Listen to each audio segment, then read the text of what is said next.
Hello my YouTube viewers, this is doctor Dawood Akhtar और आज की वीडियो में मैं बात करने वाला हूं कि जब आप स्मोक करते हैं तो आपकी बॉडी में क्या मेडिकल और फिजियोलॉजिकल चेंजेस होते हैं जो आपकी बॉडी को बहुत ज्यादा नुकसान पहुंचाते हैं। जो भी लोग स्मोक करते हैं या जिनके घर में कोई भी स्मोक करता है तो उसके लिए बहुत ही इंपॉर्टेंट वीडियो है, को लास्ट तक कंप्लीट देखिएगा तभी आपको चीजें समझ में आएंगी। और अगर आप इस चैनल पर नए हैं तो इसको अभी से ही सब्सक्राइब कर लीजिए ताकि इस तरह के इन्फॉर्मेटिव और ऑथेंटिक मेडिकल वीडियोज आप तक पहुंचते रहें।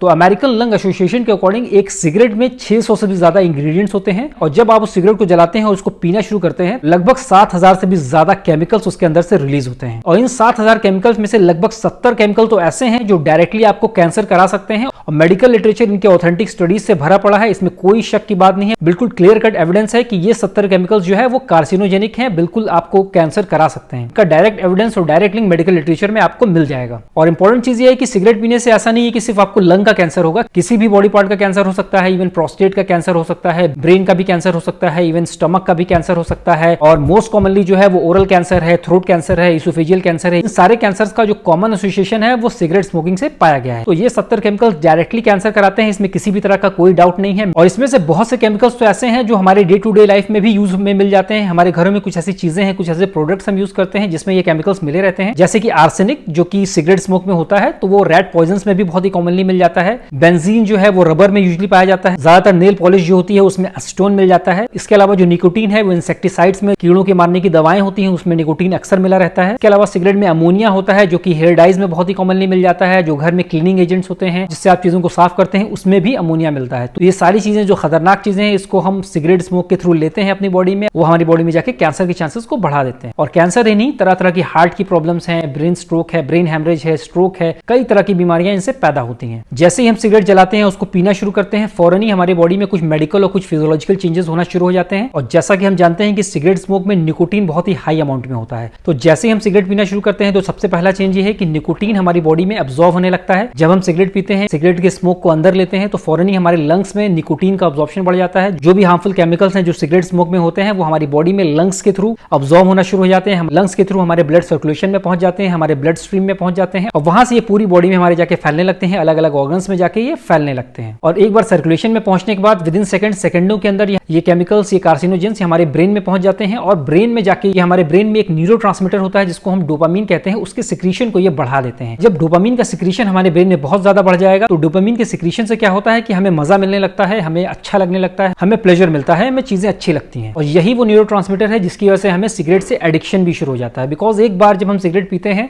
तो एक सर्टेन अमाउंट में डोपामीन हमारे ब्रेन में रिलीज होता है जो हमें मजा दिलाता है, हमें अच्छा फील कराता है और उसका कंसंट्रेशन सडनली बहुत हाई हो जाता है। और जब वो डिप करता है तो फौरन ही हमारे ब्रेन को फिर से उसी अमाउंट में, उसी हाई अमाउंट में डोपामीन चाहिए होता है और इसी वजह से सिगरेट में नशा पैदा होता है, उसकी तलब लोगों को लगती है और बार बार वो सिगरेट पीने की तरफ खींचे चले जाते हैं। तो इस तरह से सिगरेट का एडिक्शन हमारे ब्रेन में पैदा होता है। दूसरा इंपॉर्टेंट चेंज ये है कि जो निकोटीन है हमारे ब्लड सर्कुलेशन जाके हमारे हार्ट तक पहुंचता है, वहां से जो हमारा हार्ट रेट है वो बढ़ जाता है और हमारा ब्लड प्रेशर बढ़ जाता है, जिसकी वजह से हमारा जो कार्डियोवैस्कुलर सिस्टम है उस पर स्ट्रेस बहुत ज्यादा पड़ने लगता है और हमारा हार्ट रेट और बीपी जो है वो बढ़ने लगता है। जो हमारी ब्लड सर्कुलेशन है, हमारी जो ब्लड वेसल्स हैं उसमें सिकुड़न पैदा होती है, वैसोकंस्ट्रिक्शन होता है और वैसोकंस्ट्रिक्शन की वजह से क्या होता है कि जो हमारी जो ब्लड सप्लाई है वो उसमें कमी आ जाती है। जो ब्लड वेसल्स हैं, जो नसें हैं जो अलग अलग ऑर्गन्स में ब्लड पहुंचाती हैं, उसमें प्रॉपर ब्लड की सप्लाई जो है वो पहुंच नहीं पाती है और वहां पे जो है ऑक्सीजन की कमी होने लगती है और टिश्यू डैमेज भी शुरू हो जाता है। और साथ ही साथ स्मोकिंग करने से क्या होता है कि हमारी बॉडी में जो स्ट्रेस हार्मोन्स हैं उनका लेवल बढ़ जाता है। हमारे एड्रेनल ग्लैंड से स्ट्रेस हार्मोन जो एड्रेनालिन है वो रिलीज होने लगता है और एड्रेनालिन क्या करता है कि एंग्जाइटी बढ़ाता है और हमारी बॉडी में स्ट्रेस वाली सिचुएशन पैदा होती है, थोड़ी सी एंग्जाइटी भी पैदा होती है और एड्रेनालिन की वजह से हमें टेम्परेरी तौर पे थोड़ा सा अलर्टनेस ज्यादा महसूस होती है, हम थोड़ा सा अलर्ट हो जाते हैं। बट ये अलर्टनेस जो है वो बहुत टेम्परेरी होती है, बहुत ही ज्यादा देर तक ये लास्ट नहीं करती। और साथ ही साथ जो ये खतरनाक चीजें हैं जो हमारे लंग्स के एयरवेज में पहुंचती हैं, हमारे लंग्स में पहुंचती हैं, तो एयरवेज में जो ब्रोंकियल मसल्स होती है, जो लंग्स में स्मूथ मसल्स होती है, उसको ये क्या करती हैं, उसके अंदर ये कॉन्स्ट्रिक्शन पैदा करती हैं, उनके अंदर ये सिकुड़न पैदा करती हैं। और दूसरी प्रॉब्लम ये है कि एयरवेज के अंदर म्यूकस का सिक्रेशन बढ़ जाता है, जो बलगम बनना होता है, जो चिपचिपा मटेरियल है वो भी बहुत ज्यादा बनने लगता है। उसकी वजह से हमें खांसी शुरू हो जाती है, हमें सांस लेने में तकलीफ होने लगती है। और साथ ही साथ एयरवेज में हमारे इरिटेशन शुरू हो जाता है। जब इरिटेशन होता है, बार बार इरिटेशन होता है तो वहां पे इन्फ्लेमेशन पैदा होती है और एयरवेज में टिश्यू डैमेज भी शुरू हो जाता है। और एक और इंपॉर्टेंट चीज ये है कि हमारे ब्लड में जो कार्बन मोनोऑक्साइड का जो लेवल है वो बहुत ज्यादा बढ़ जाता है। कार्बन मोनोऑक्साइड हम सभी जानते हैं कि एक पॉइजनस गैस है और एक खतरनाक गैस है। कार्बन मोनोऑक्साइड की जो एफिनिटी होती है हीमोग्लोबिन के लिए वो बहुत ही ज्यादा होती है, ऑक्सीजन के कंपैरिजन में 200 से 300 गुना ज्यादा होती है। तो जब कार्बन मोनोऑक्साइड हमारे ब्लड में आएगी तो वो ऑक्सीजन जो है वहां पे फिर नहीं रह पाएगा, कार्बन मोनोऑक्साइड जाके हीमोग्लोबिन से बाइंड कर जाएगी, ऑक्सीजन जो है अब हीमोग्लोबिन से बाइंड नहीं कर पाएगी, जिसकी वजह से हमारी बॉडी में ऑक्सीजन की कमी होने लगती है, हमारे टिश्यूज में ऑक्सीजन की कमी होने लगती है और वहां पे सेल डैमेज और सेल इंजरी शुरू हो जाती है। स्मोकिंग की वजह से हमारे माउथ में और नोज में जो भी नर्व एंडिंग्स हैं उसमें भी डैमेज शुरू हो जाता है, जिसकी वजह से हमारे टेस्ट के सेंसेशन में और स्मेल के सेंसेशन में कमी आ जाती है। टेस्ट करने की और स्मेल की जो क्षमता है हमारी वो काफी कम होने लगती है। तो ये सारे डिसएडवांटेज हैं और ये सारी चीजें कुछ देर बाद धीरे धीरे करके हमारी बॉडी में शुरू हो जाती हैं। तो ये वीडियो अगर आपको अच्छा लगा हो, इन्फॉर्मेटिव लगा हो, तो इस वीडियो को लाइक करिए, हमारे चैनल को सब्सक्राइब करिए और मैक्सिमम लोगों को ये वीडियो शेयर करिए ताकि मैक्सिमम लोग इसका फायदा उठा सकें।